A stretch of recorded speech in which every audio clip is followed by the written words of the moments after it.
Hey everyone, we're back. I'm still working on this quilt. I've been very distracted lately. So I'm just getting back into stitching on this. And this is my next block. It's an organ block. There's a bike.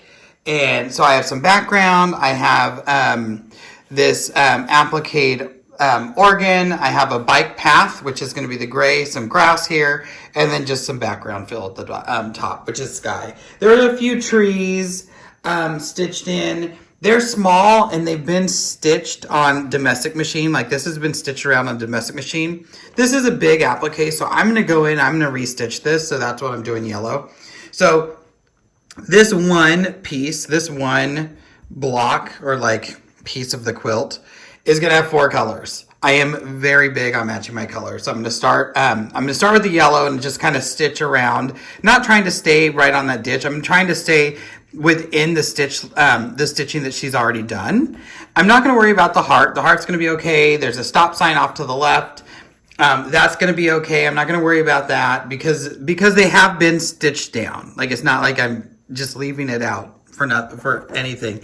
And they feel like they might have been seamed and stitched down, which makes me like it even better. On the trees that you'll see, I'll probably go in and stitch around them in the green, but I'm not going to worry too much about anything else. So I figured I would take you along for my journey. I have my yellow bobbin. I am changing bobbins with every color.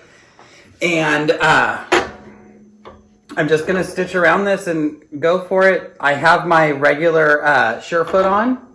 I will use a ruler to help me stay near the edge of this organ sign. So I did pop that on. And you saw me stitching with the Surefoot the other day. When I go back to do this background, the background fills for the whole thing, I'll put that Echo Foot back on. And I'm glad you know me, I'm glad that I made a video of me stitching that first background because I would have forgot which Echo Foot I used. But I think I used the green one. I think. So, I'm just going to pull up any one of my rulers. It doesn't really matter. You let needle down so I can pull up my bobbin. And sometimes my machine does something weird on that first stitch and it doesn't pick it up. So I'll pick it up on my second stitch. You do have to be a little careful on anything that's seamed, just because it might show the holes because it does have that seam. In this case, I'm using the ditch ruler, and I'm just using it I'm not lining anything up. I'm just using it so I can visually see what's going on. I'm going to try to keep my hands out of the way, but it's probably not going to happen. And I'm going to speed you up anyway and just stitch the rest of this. I'll see you when it's done.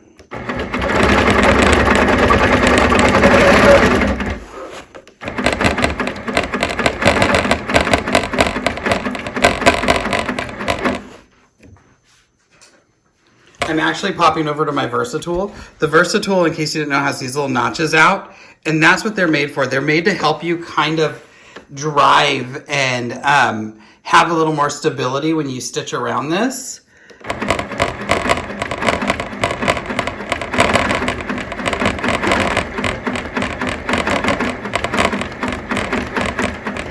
So I'm moving the ruler and I'm sliding the ruler and moving the machine. And it's letting me stay right close to the edge of this block.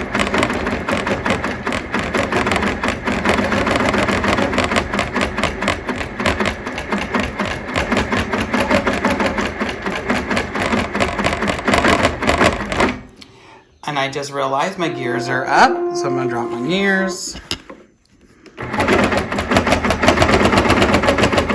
Well, that sure did make things go a little bit easier.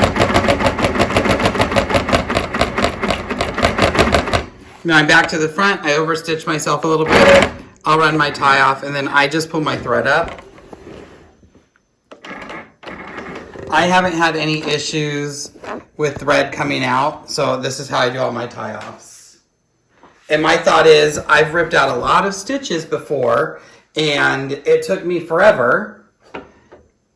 So I don't think this is going anywhere. And most of the quilts that we use in the house are utility quilts. Like they go on the couch and we are under them every night, or the dogs are on top of them, or we take them outside. So they get washed a lot. They get washed once a week at least. Maybe once every other week. But still, I'm not having any issues with mine. So now I'm topping in my blue.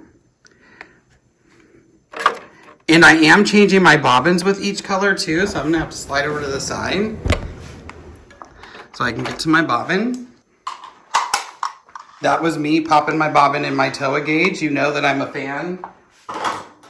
There was a slight adjustment for my blue bobbin, so I adjusted it back to, I usually run my bobbins around 180, 190, and now I'm coming up here to stitch in my details for my inside block. I could stitch the ditch around this again. I'm not gonna worry about it because I stitched the ditch on the outside and I'm gonna continue to do that. So I'm not gonna worry about stitching the ditch.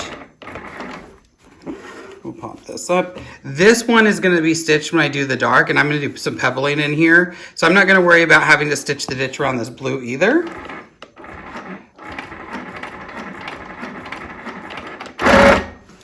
And so I'm just gonna go for it and you can watch. And like I said, I'll see you whenever I'm back.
Now up here in this background, I just did like, I call it an S curve.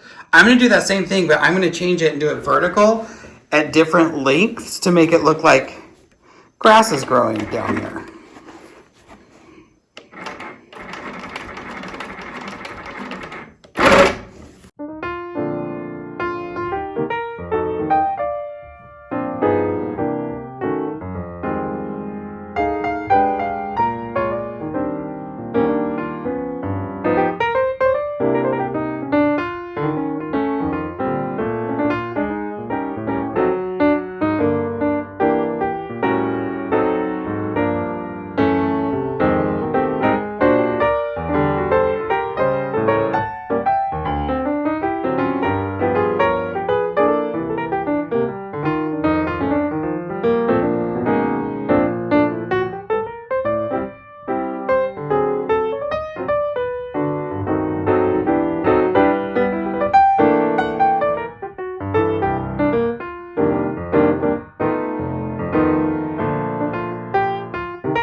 All right, so now I'm to the gray, and I'm going to be doing some pebbles, and by pebbles, they're going to look kind of like pebbles, but they're not going to be like perfectly round. Like I said, I'm going to stitch the outside of this one, just because it's so much bigger than like those trees and such. So I'm going to do the outside of the bottom. So I did the top little piece here. I'm going to go all the way across the bottom, and then I'm going to work my pebbles coming back so that I can stitch right to left for the most part. So here we go. I gotta get loosened up. I gotta get ready. And they're going to be more like how I did these blocks over here on the left. They're not going to be super perfect because that is not me, and I would make them a little bit bigger.